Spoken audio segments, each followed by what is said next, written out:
بسم اللہ الرحمن الرحیم۔ السلام علیکم۔ Gulfishan high school online lecture system میں آپ کو خوش آمدید کہتی ہوں۔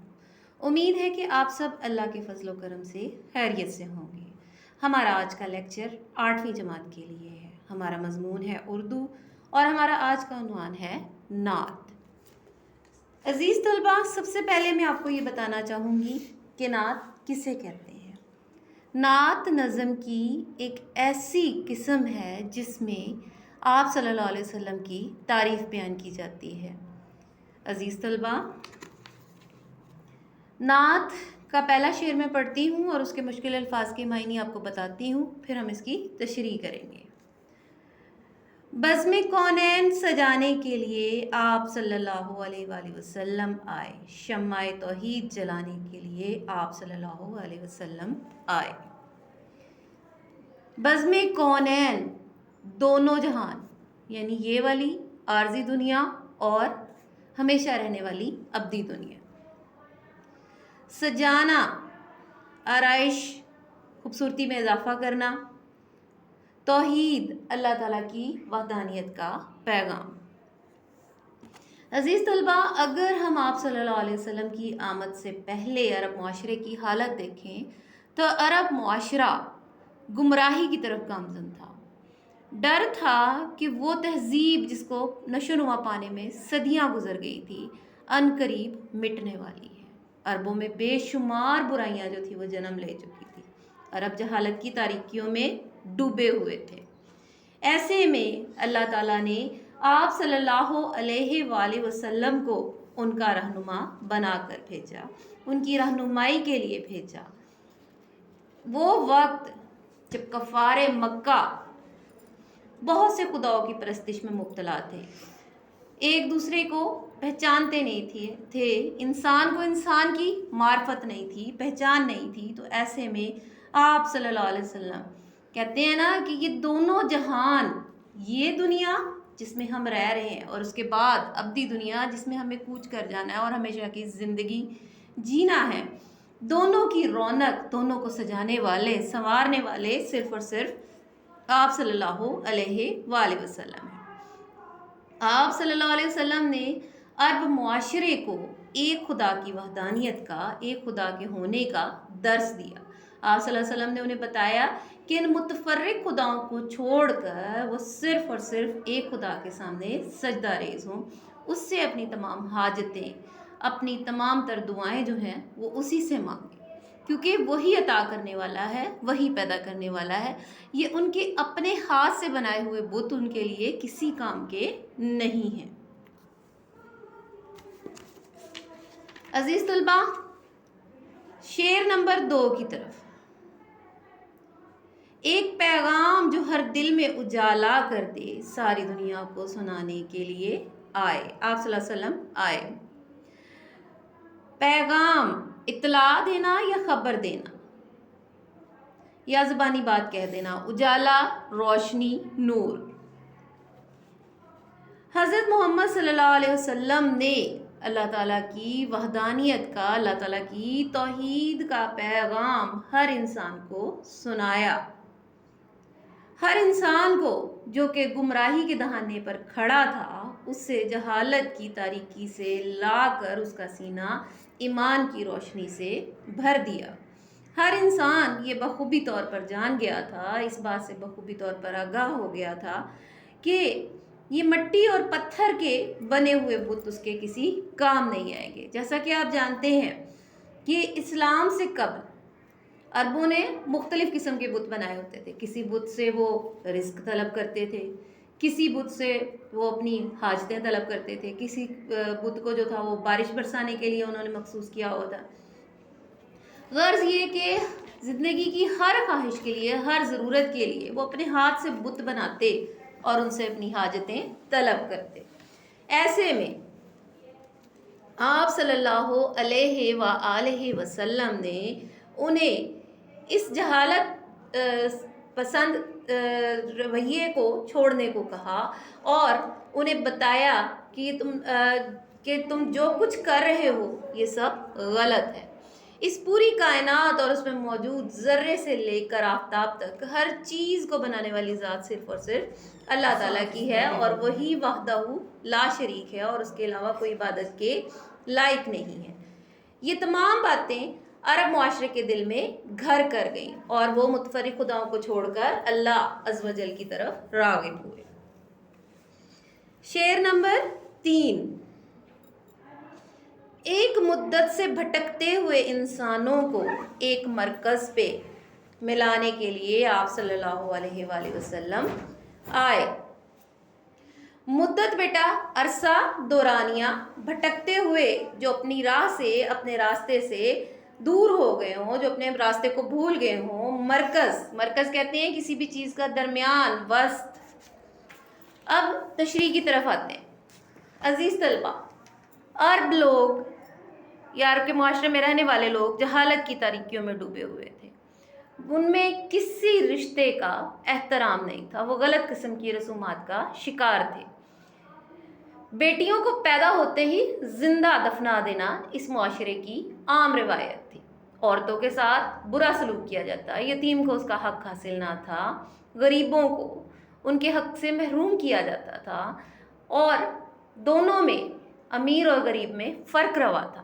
اگر کوئی غریب کوئی جرم کرتا تو اس کو سزا دی جاتی، اور امیر اپنے جرم کو چھپا لیتا تھا۔ ان تمام تفرقات کو، اس تمام تفریق کو ختم کرنے کے لیے آپ صلی اللہ علیہ وسلم اس معاشرے میں آئے۔ وہ معاشرہ جس میں دشمنیاں نسل در نسل چڑھتی تھیں اور ختم ہونے کا نام نہیں لیتی تھی، لوگ ایک دوسرے کے خون کے پیاسے تھے۔ ایسی ہی صورت میں، اس طرح کی حالت میں، جب ان قریب یہ سب لوگ جو تھے وہ ایک دوسرے کو مٹا دینے والے تھے، ایک دوسرے کے لیے دشمن بن گئے تھے اور تباہی کے دہانے پر پہنچ چکے تھے، تو آپ صلی اللہ علیہ وسلم نے ان سب کو، جو اپنے راستے سے بھٹکے ہوئے تھے، جو درست راستے سے دور تھے، ان سب کو ایک مرکز پر، ایک نقطے پر اکٹھا کیا۔ انہیں یہ درس دیا کہ سب سے بڑا عمل کون سا ہے؟ تقوی اور پرہیزگاری ہے، اور انہیں پیار، محبت، خلوص، ایک دوسرے کے لیے ہمدردی کا درس دیا۔ آپ صلی اللہ علیہ وآلہ وسلم نے انہیں بتایا، جیسا کہ ایک حدیث میں آپ صلی اللہ علیہ وسلم فرماتے ہیں، انما المؤمنون اخوۃ، کہ تمام مسلمان آپس میں بھائی بھائی ہیں۔ اسی طرح آپ صلی اللہ علیہ وسلم اپنی ایک اور حدیث میں فرماتے ہیں کہ تم پیار اور محبت کے سلسلے میں مومنوں کو ایک جسد واحد کی طرح دیکھو گے۔ جسد واحد سے مراد کیا ہوتا ہے؟ کہ ایک جسم کی طرح، جب جسم کے ایک حصے میں درد ہو تو پورا حصہ کیا ہو جاتا ہے؟ بے چین ہو جاتا ہے۔ یہ تمام درس اور تعلیمات صرف اور صرف آپ صلی اللہ علیہ وسلم کی دی ہوئی تھی، جس کی وجہ سے عرب معاشرہ جو تھا وہ پوری دنیا میں ممتاز ہو گیا، نمایاں ہو گیا۔ وہ جہالت کی تاریکیوں سے نکل کر اجالے میں آ گیا، صرف اور صرف آپ صلی اللہ علیہ وسلم کی تعلیمات پر عمل پیرا ہو کر۔ شعر نمبر 4۔ ناخدا بن کے امنڈتے ہوئے طوفانوں میں کشتیاں پار لگانے کے لیے آپ صلی اللہ علیہ وسلم آئے۔ ناخدا ملا جو کہ کشتی کو چلاتا ہے، جو کہ کشتی کو کنارے پر لے کر آتا ہے، اس کو ہم رہنما بھی کہہ سکتے ہیں، راہبر بھی کہہ سکتے ہیں۔ امنڈنا، جوش میں آنا، پار لگانا، منزل پر پہنچا دینا۔ جیسا کہ میں نے آپ کو پہلے بتایا کہ اسلام کی آمد سے قبل پورا کا پورا معاشرہ جہالت کی تاریکیوں میں غرق تھا۔ وہ سب کے سب جو تھے اپنے ہاتھ سے بنائے ہوئے بتوں سے اپنی حاجتیں طلب کرتے تھے، اور ان میں بہت سی معاشرتی برائیاں جو تھی وہ جنم لے چکی تھی۔ ان کے اخلاق، کردار سب جو تھے وہ تباہ ہو چکے تھے۔ غرض یہ کہ ان میں خود غرضی کا عنصر جو تھا وہ نمایاں آ گیا تھا، ان میں نفسا نفسی نے جگہ لے لی تھی۔ چھوٹوں پر بڑے شفقت نہیں کرتے تھے، اور چھوٹے جو تھے وہ بڑوں کا احترام نہیں کرتے تھے۔ اس معاشرے میں عورت کو کوئی حقوق حاصل نہ تھے، ان کو جائیداد میں کوئی جائیداد یا وراثت میں کوئی حصہ نہیں دیا جاتا تھا۔ ایسے میں جب ہر طرف سے عرب قوم جو تھی وہ طوفان کے دہانے میں گھری ہوئی تھی، طوفان کے دہانے پر کھڑی ہوئی تھی، طوفان کی لہروں میں ڈوبنے والی تھی، غرق ہونے والی تھی، تو ایسے میں آپ صلی اللہ علیہ وسلم ایک ایسا مسیحا، ایک ایسا ملح، ایسا رہنما بن کر آئے جس نے عرب معاشرے کی ڈوبتی ناؤ کو پار لگا دیا، اسے کنارے تک پہنچا دیا، اسے اس کی منزل پر پہنچا دیا اور غرق ہونے سے، ڈوبنے سے بچا لیا۔ یہ آپ صلی اللہ علیہ وسلم ہی کی ذات گرامی تھی جنہوں نے انہیں ان کی منزل تک پہنچا دیا۔ عزیز طلبہ، اگلے شعر کی طرف آتے ہیں۔ شعر نمبر 5۔ قافلے والے بھٹک جائیں نہ منزل سے کہیں، قافلے والے بھٹک جائیں نہ منزل سے کہیں، دور تک راہ دکھانے کے لیے آپ صلی اللہ علیہ وسلم آئے۔ مشکل الفاظ کے معنی: قافلہ، کارواں، گروہ۔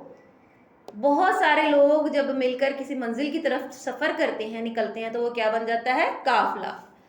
بھٹکنا، اپنی منزل سے، اپنے راستے سے دور ہو جانا، بھول جانا اپنی منزل کو۔ منزل ہوتا ہے مقیم، ایک مقرر جگہ، اور جگہ راہ دکھانا، راستہ بتانا، رہنمائی کرنا۔ عزیز طلبہ، اب اس کی تشریح کی طرف آتے ہیں۔ سب سے پہلے کیا کہتے ہیں؟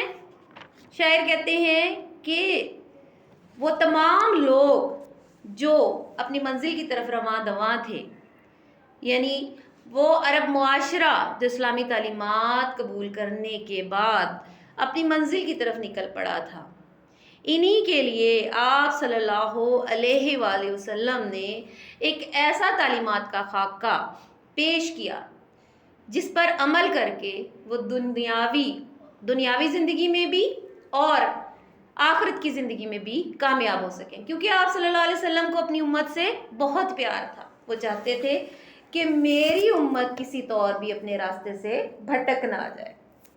عزیز طلبہ، قافلہ کسے کہتے ہیں؟ جب کچھ لوگ مل کر سفر کرتے ہیں اور سفر کے لیے نکل پڑتے ہیں تو یہ گروہ جو ہے وہ کیا کہلاتا ہے؟ قافلہ۔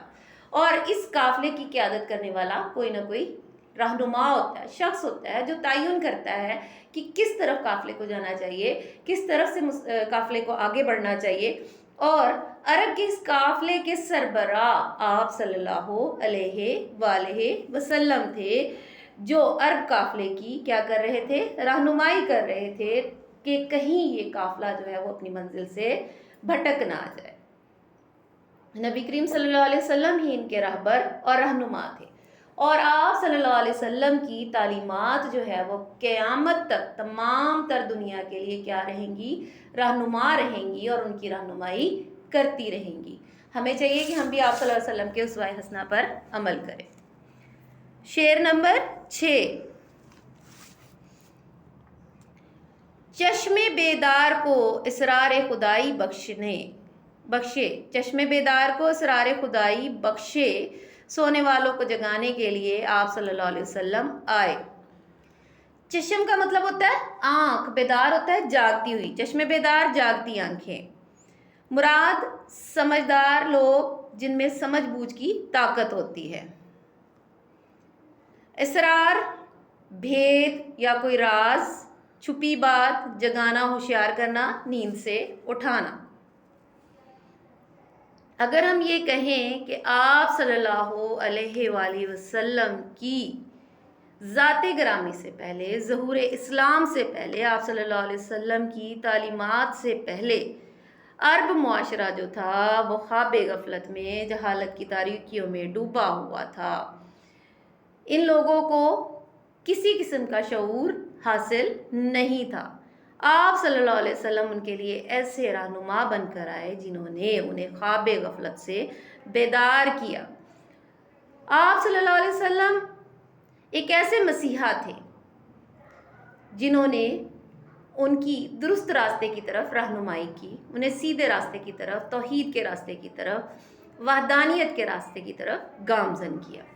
آپ صلی اللہ علیہ وسلم کی تعلیمات کسی ایک گروہ، کسی ایک فرقے کے لیے، کسی ایک قوم کے لیے نہیں تھی، بلکہ آپ کی تعلیمات حتمی تھیں جو کہ تمام کائنات میں موجود تمام لوگوں کے لیے تھیں، ہر خاص و عام کے لیے تھی۔